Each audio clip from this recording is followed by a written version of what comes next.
Looking for a way to make online learning a better option for your family? When it comes to virtual learning, experience matters. Tuition-free K-12 powered schools are ready to put over 20 years of experience to work for you, giving your child the personalized learning they deserve without disruptions. With a K-12 powered school, students gain the skills they need to be prepared for their next steps in life, building a better future for each one of us. K-12 Education for Anyone.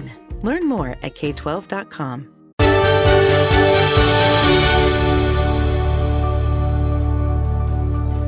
Assalamualaikum dan salam sejahtera. Anda bersama saya Afizia Zaman bertemu rakan tugas Gigi Ahmad di Awani Pagi 7.30. Kami mahu bawakan kepada anda berita-berita penting yang perlu anda ketahui sepanjang hari ini dan sama-sama kita bincangkan secara ilmiah.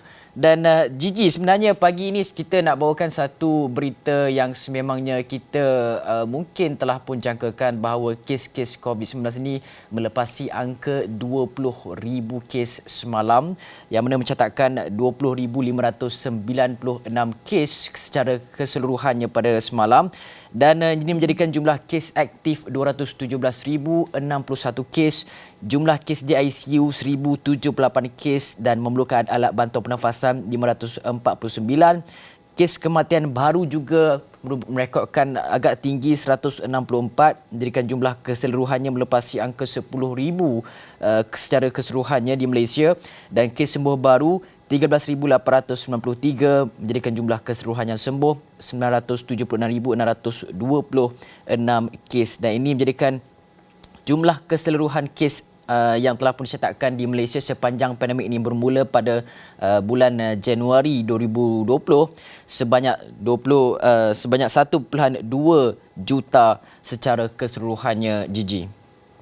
Dan kalau kita lihat daripada angka ini 20,596 kes harian yang dilaporkan, sebanyak 398 kes adalah daripada kategori 3, 4 dan 5, manakala sebanyak 20,198 lagi adalah terdiri daripada kategori 1 dan 2. Kita lihat di sini ya, Fizi menunjukkan kategori 1 dan 2 memonopoli jumlah keseluruhan kes COVID-19 yang kita rasa memang agak tinggi, paling tinggi setakat ini. Sebenarnya jangkaan untuk 20,000 ini telah pun disebut sekian lama oleh pakar-pakar kesihatan awam maupun oleh Tan Sri Dr. Noor Hisham sendiri. Jadi bagaimana kita nak melihat angka yang besar ini, bagaimana kita boleh mereka yang berkepentingan ini untuk berhadapan dengan lonjakan kes, dan bagaimana kita untuk berperang dengan pandemik COVID-19 ketika ini. Dan itu juga yang dibawakan oleh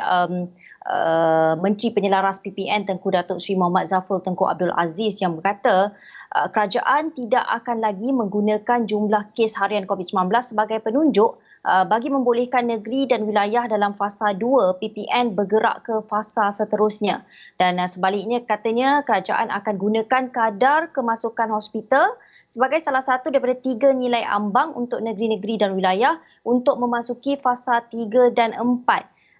Fizi, kalau kita lihat apa yang dikatakan oleh Tengku Zafrul ini, pastinya melihat bahawa angka jangkitan ini bukanlah satu yang dilihat oleh kerajaan ketika ini. Kerajaan dah nampak shift kepada kemasukan hospital sebagai nilai ambang untuk beralih ke fasa PPN seterusnya, Fizi. Ya, betul. Sebab apa? Sebab kita lihat kes malam sebenarnya apabila melebihi 20,000, betul, ia sesuatu yang membimbangkan. Tapi majoritinya adalah pada kategori 1 dan juga 2. Dan walaupun kita juga bimbang bahawa orang kata kategori 1 dan 2 ni kadang-kadang dia boleh juga melompat pergi ke kategori 4 dan 5. Tetapi majoritinya adalah pada kategori 1 dan 2, dan kita boleh katakan bahawa mereka ini kita tidak terlalu bimbangkan sangat. Sebab ada kategori 1 ni dia tak ada gejala. Kategori 2 pula ada gejala ringan sahaja, dan mereka ini boleh menjalani kuarantin di rumah. Dan dalam masa yang sama juga, apa yang perlu dititik beratkan sekarang ini adalah daripada keseluruhan kes 20,000 itu semalam, 77% daripada kes yang dikesan ini sebenarnya tiada sejarah vaksinasi COVID-19. Itu yang dinyatakan oleh Tan Sri Dr. Nur Hisham Abdullah. Majoriti kes sejak daripada beberapa hari yang lepas kita lihat kebanyakannya tiada sejarah vaksinasi dan ini yang membuatkan lonjakan kes satu. Kita sukar untuk kekang varian Delta satu dan kekang jangkitan itu untuk memastikan bahawa orang kata kekurangan pesakit di hospital itu dapat kita optimumkan. Kita perlu lihat kepada struktur sistem kesihatan negara. Sekiranya kes-kes COVID-19 di ICU memerlukan katil, memerlukan oksigen dan juga ventilator itu meningkat, itu yang kita bimbangkan sebab kita tak dapat nak tangani perkara berkenaan dan kita memerlukan sumber-sumber resources tenaga kerja dan sebagainya untuk kita pastikan bahawa kita tidak ataupun sistem kesihatan kita, petugas bersarapan tidak terlalu tertekan. Dan dalam masa yang sama juga kita juga mendapat perkabaran yang agak baik semalam iaitu satu lagi vaksin sebenarnya telah pun diluluskan iaitu vaksin Moderna diluluskan secara bersyarat. Tan Sri Dr. Nur Hisham telah pun mengesahkan perkara berkenaan dan dalam masa yang sama juga vaksin berkenaan daripada pengilang Rovi Pharma Industrial Service di Sepanyol. Beliau memberitahu keputusan itu hasil daripada mesyuarat pihak berkuasa kawalan dadah PBKD kali ke-362 yang bersidang pada Khamis. Dan dalam masa yang sama kita tahu vaksin Moderna baru saja keluarkan data terbarunya semalam melihat kepada kadar keberkesanan. Selepas 6 bulan, vaksin Moderna ini masih mengekalkan kadar keberkesanan pada tahap 93%. Ujian klinikal dia sebelum ini 94%, tapi selepas 6 bulan 93%. Tapi apa yang perlu kita bincangkan secara meluas adalah keperluan suntikan vaksin booster shot, orang kata suntikan penggalak yang ketiga dosnya untuk melihat sama ada kita perlukan ataupun tidak perlukan. Sebab Moderna kata kemungkinan besar akan diperlukan sebab melihat kepada musim sejuk dan sebagainya, tapi cuaca dekat Malaysia ni taklah sama macam dekat Amerika Syarikat yang kita lihat salji dan sebagainya, tapi itulah yang perlu dibincangkan secara meluas sama ada kita perlu ataupun tak perlu. WHO cakap jangan laksanakan suntikan ketiga selagi mana negara-negara yang tak dapat akses vaksin itu orang kata masih lagi jurang di antara negara kaya dan juga negara membangun ini, jurang mendapatkan akses vaksin itu masih lagi tinggi, Gigi. Dalam masa yang sama, negara-negara sejuk ini mereka bimbang bahawa mereka tahu penularan COVID-19 ni akan lebih meningkat, lebih melonjak dengan keadaan cuaca yang sejuk. Apapun kita akan bawakan perkembangannya, pastinya dari semasa ke semasa mengenai vaksin Moderna dan juga vaksin penggalak, vaksin ketiga itu sendiri. Dan baik, dalam masa yang sama bila kita bercakap tadi, kita bercakap pasal fasa seterusnya dalam PPN, pastinya banyak lagi sekatan-sekatan yang ditunggu-tunggu oleh rakyat, tetapi secara keseluruhannya kelonggaran bagi semua aktiviti sukan dan rekreasi secara individu yang tidak melibatkan sentuhan fizikal hanya akan diberikan kepada kawasan fasa 3 PPN. Itu jelas KBS sendiri, Kementerian Belia dan Sukan, yang berkata bahawa hebahan infografik yang mendakwa semua aktiviti sukan individu dibenarkan seperti yang ditularkan di media sosial baru-baru ini adalah tidak benar, dan setakat ini hanya Perlis, Sarawak dan Labuan telah memasuki fasa 3 PPN. Dan mereka yang telah masuk ke fasa 3 ni bolehlah melakukan aktiviti sukan dan rekreasi secara individu yang tidak melibatkan sentuhan fizikal. Dan KPS juga katanya memandang serius tentang penularan infografik palsu dan mengelirukan orang awam ini. Dan untuk maklumat lanjut kepada anda di luar sana, anda boleh rujuk infografik tepat yang dikeluarkan hanya oleh KPS di kbs.gov.my. Pastinya Afizi, di saat-saat rakyat ketika ini kita semua merasa terkurung, rasa tidak terlampau lama berada di rumah. Pastinya penularan berita-berita begini senang dipercayai kerana semua orang pun mahu keluar dan rasa nak hirup nafas kan, nak bawa anak-anak keluar dan sebagainya. Tapi bagaimanapun diharapkan anda di luar sana untuk mengadakan waspadakan diri yang tinggi dan pastikan berita-berita yang anda dapat adalah daripada sumber yang sahih. Ya, betul tu. Dan apa yang Gigi katakan sebenarnya itu adalah perkara yang betul. Semua orang rasa terkurung dan sebagainya.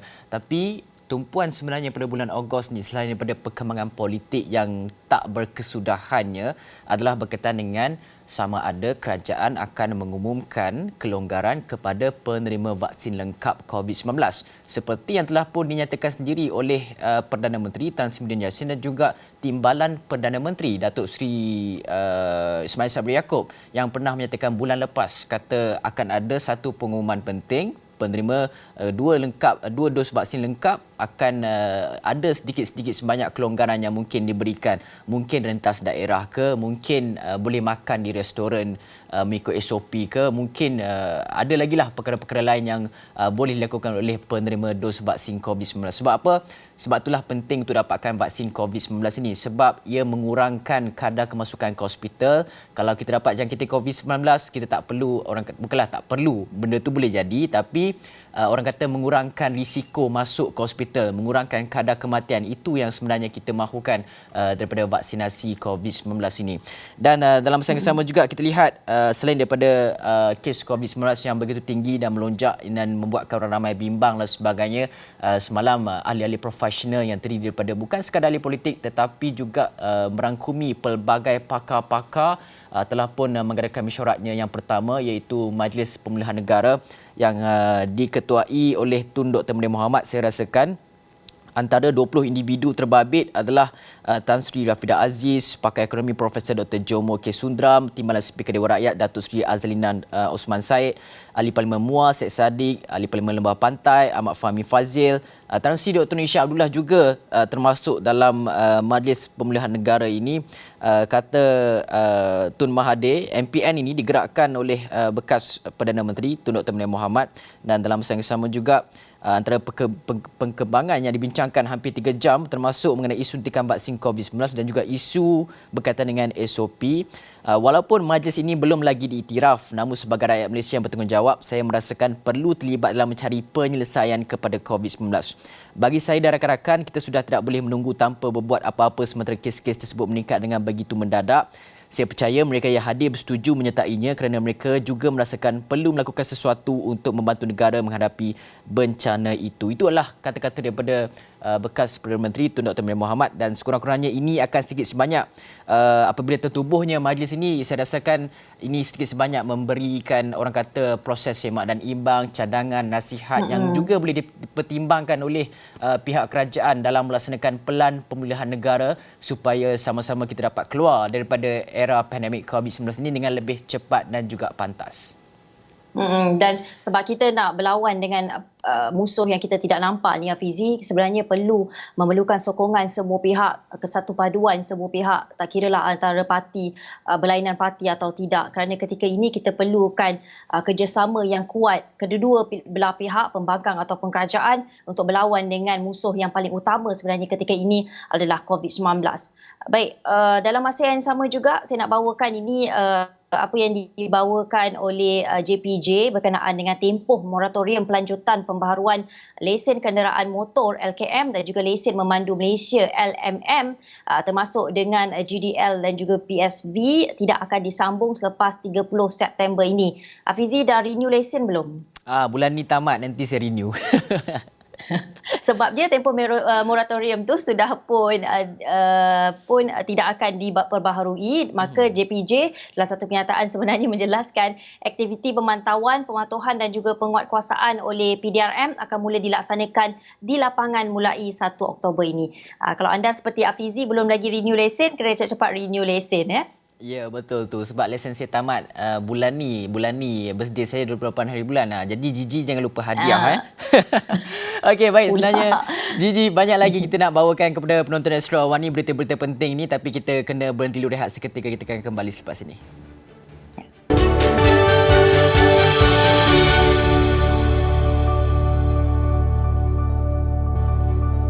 Baik, bertemu lagi dalam Awani Pagi bersama saya Gigi dan juga Hafizi. Kita bawakan rangkuman isu-isu utama dalam negara ketika ini dalam masa setengah jam. Anda bersama kami membawakan tumpuan yang perlu anda tahu pada hari ini. Masuk blok kedua ni kita nak bawakan berkenaan dengan titah Sultan Selangor Sultan Sharafuddin Idris Shah yang menyeru supaya perbicaraan kes rasuah disegerakan dan tidak melayani penangguhan kes tanpa alasan yang kukuh. Itu kata baginda dalam laman Facebook Selangor Royal Office. Baginda bertitah bahawa rakyat sudah muak dan bosan melihat pendakwaan berlarutan dan juga terlalu lama. Dan kata Sultan Sharafuddin juga menyasarkan rasuah di Selangor dapat dibantras sepenuhnya supaya ia tidak menjadi masalah yang lebih besar dan boleh memudaratkan generasi masa akan datang. Dan ia berikutan kebimbangan baginda berhubung peningkatan yang tinggi membabitkan kes rasuah khususnya di Selangor. Titah itu dikeluarkan baginda selepas berkenan menerima, menghadap dan mendengar taklimat daripada Ketua Pesuruhjaya Suruhanjaya Pencegahan Rasuah Malaysia SPRM, Datuk Sri Azam Baki di Istana Bukit Kayangan pada Khamis. Afizi, kita lihat sejak akhir ini banyak beberapa sultan kita lihat sudah menyuarakan, memberi kenyataan dengan pelbagai isu susulan daripada apa yang berlaku dalam negara kita. Yang terbaru, Sultan Sharafuddin menyatakan kebimbangan, kegusaran baginda berkenaan dengan isu rasuah. Sebelum ini Sultan Johor, Sultan Ibrahim menyatakan kegusaran mengenai program vaksinasi di negeri Johor yang sangat perlahan. Saya kira ketika ini semua pihak termasuk pihak istana sendiri bersuara mengenai masalah-masalah rakyat. Ya, betul tu. Dan kita lihat kes rasuah ni, kita lihat kadang-kadang apabila melibatkan kes-kes besar, kadang-kadang waktunya agak lama, bertahun-tahun, dan orang kata mendengar pembicaraan, keputusan itu dibuat, timbal balik. Tapi apapun itu sebenarnya proses yang berlangsung di mahkamah. Kita cuma harapkan tiada campur tangan mana-mana pihak untuk mempengaruhi satu-satu keputusan mahkamah sekiranya bersalah dan sebagainya. Itu adalah keputusan daripada mahkamah dan tiada ada orang kata tangan-tangan yang mengganggu keputusan tersebut. Tangan-tangan gaib yang mengganggu keputusan tersebut. Itu sebenarnya yang kita bimbangkan dan seperti yang telah pun dinyatakan oleh Sultan Selangor ini.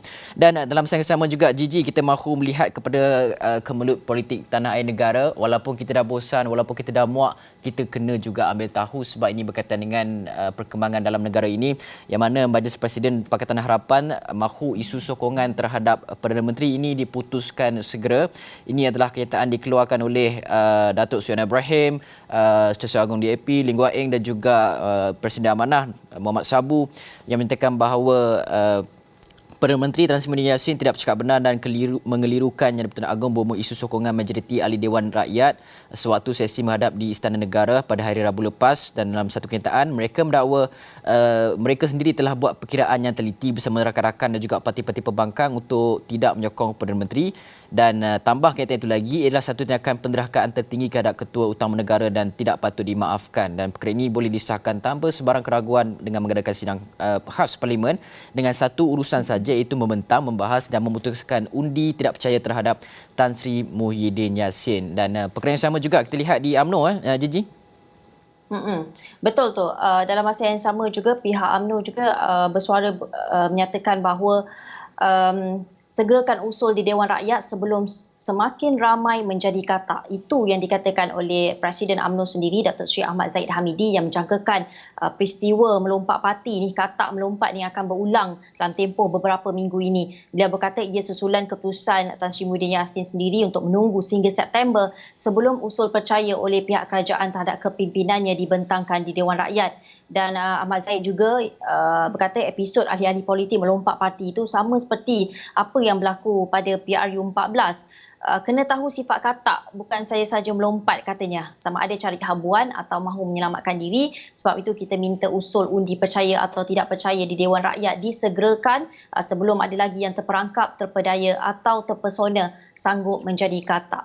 Itu kata Ahmad Zahid Hamidi. Kalau kita lihat PH mahukan isu sokongan terhadap PM diputuskan segera, terus melibatkan juga berhubung isu sokongan majoriti Ahli Dewan Rakyat sewaktu sesi menghadap di Istana Negara. Adakah kita menjangkakan ada satu lagi kenyataan yang akan dikeluarkan oleh Istana sehubungan dengan apa yang dikatakan oleh Majlis Presiden Pakatan Harapan PH ini, dan juga UMNO juga dilihat tidak berdiam diri untuk highlight perkara katak melompat ni ataupun lompat parti ini sendiri. Saya lihat kedua-dua pihak, maksudnya UMNO dan juga PH sendiri tidak berdiam diri kerana kita lihat September itu satu jangka masa yang lama.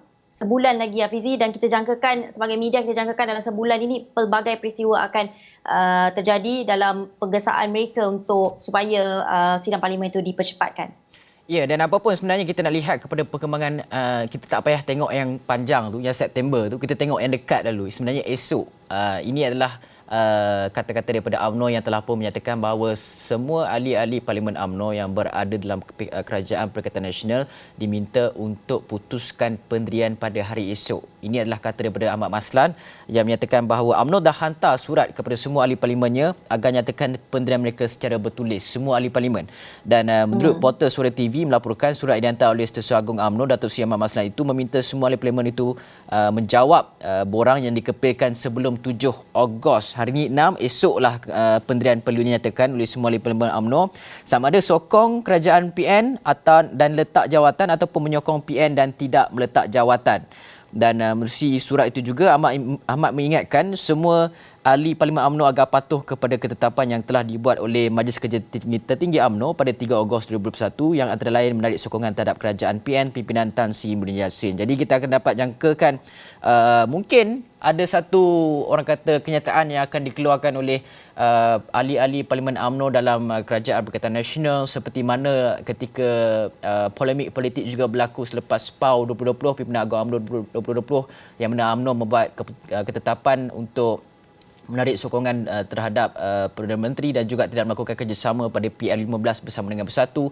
Begitu juga kita jangkakan kenyataan akan dikeluarkan oleh mereka yang berada dalam Kerajaan Perikatan Nasional. Ahli-ahli UMNO sudah pasti terarah tumpuannya kepada mereka kerana apakah pendirian mereka sama ada sokong ataupun tak sokong, kekal ataupun tidak kekal dan letak jawatan ataupun tidak dalam Kerajaan Perikatan Nasional, kerana ini akan memberi kesan yang begitu besar bukan sahaja kepada pihak yang meminta, yang menggesa, tetapi juga kepada yang cuba mengekalkan kuasa, iaitu Kerajaan Perikatan Nasional.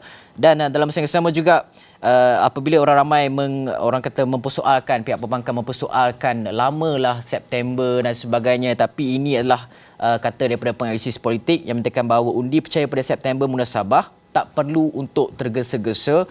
Dan kata pengarah eksekutif Ilham Center, Isamuddin Bakar, ia memberi sikit ruang kepada semua ahli politik untuk bernafas selepas pelbagai drama berlaku dalam arena politik negara.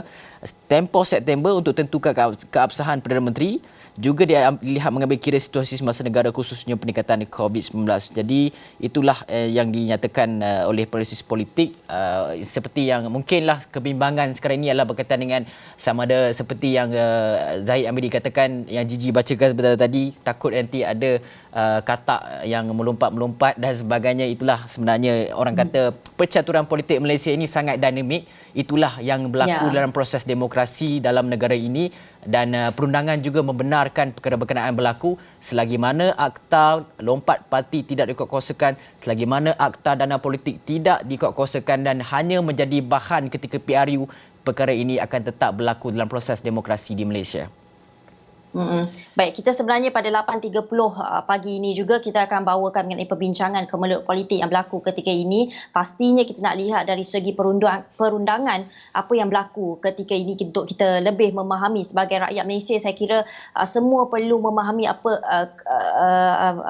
asalnya kemelut politik yang berlaku ketika ini. Baik, dalam masa yang sama juga kalau kita lihat ini antara seruan oleh pemimpin yang saya kira senior juga dalam kepimpinan negara kita, iaitu Menteri di Jabatan Perdana Menteri Ekonomi Datuk Seri Mustafa Mohamed, yang berkata rakyat dan pemimpin-pemimpin politik diseru untuk mencari titik pertemuan dan kebersamaan di bawah kepimpinan Tan Sri Muhyiddin Yassin dalam usaha meletakkan negara lebih aman dan stabil dari segi politik.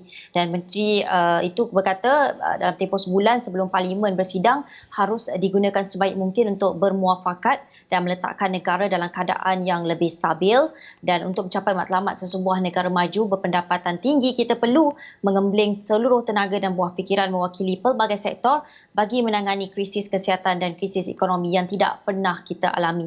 Itu apa yang dicadangkan, disarankan oleh Datuk Seri Mustafa Mohamed sendiri melihat kepada apa yang berlaku ketika ini, Hafizi.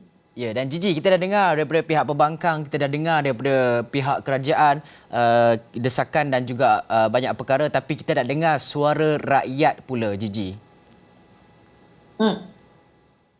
Kalau boleh, kita mesti memikirkan bagaimana rakyat diberikan bantuan, bagaimana belajar mendapat pendidikan, bagaimana rakyat yang masih muda ini perlu diberi vaksin supaya mereka dapat bekerja. Dan saya amat berharaplah pemimpin-pemimpin politik kita kuranglah berpolitik dan beri tumpuan.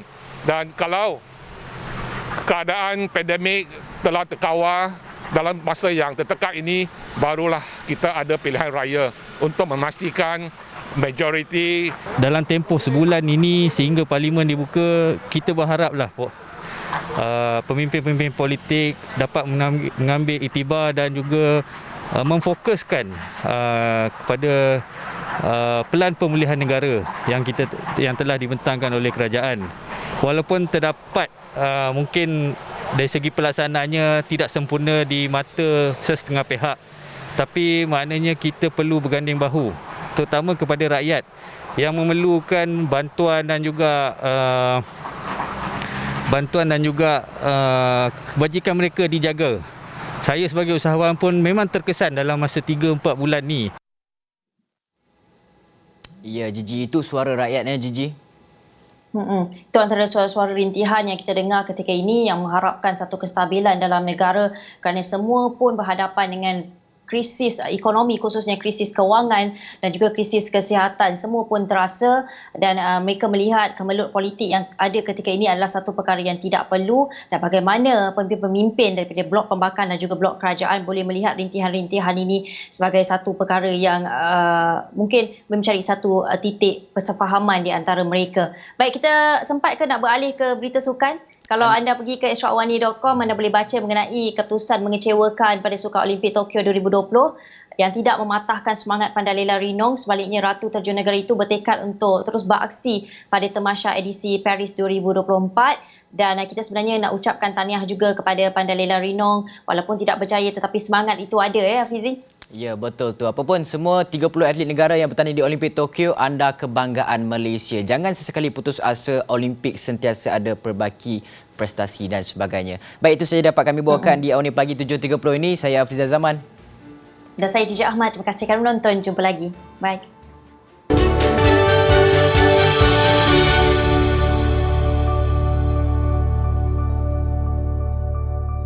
Looking for a way to make online learning a better option for your family? When it comes to virtual learning, experience matters. Tuition-free K-12 powered schools are ready to put over 20 years of experience to work for you, giving your child the personalized learning they deserve without disruptions. With a K-12 powered school, students gain the skills they need to be prepared for their next steps in life, building a better future for each one of us. K-12 education for anyone.